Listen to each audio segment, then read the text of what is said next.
अमरावतीतील नांदगावपेठ येथील श्री रामचंद्र संस्थानमध्ये राधा मधुसूदन सनातन संस्कृती संस्थेने एका भव्य भागवत कथेचे आयोजन केले होते। या कथेने केवळ भक्तांना आध्यात्मिक शांतीच दिली नाही, तर त्यांना भगवान श्रीकृष्णाच्या लीलांचीही ओळख करून दिली। ही कथा आहे 10 ऑगस्ट ते 16 ऑगस्ट पर्यंत चाललेली।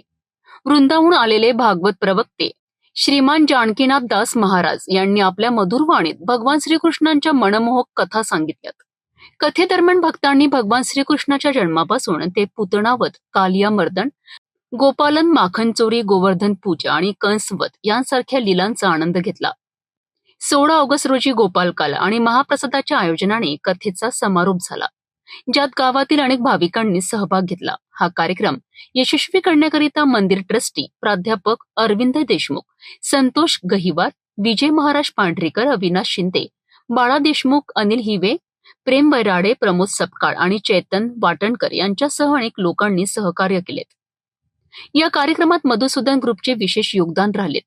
त्यांच्या तन, मन आणि धनाच्या सहकार्यामुळेच ही कथा भव्य स्वरूपात पार पडली। या प्रसंगी चंद्रकुमार मधुसूदन जाजोदिया आणि दिनेश सिंग हे देखील उपस्थित होते।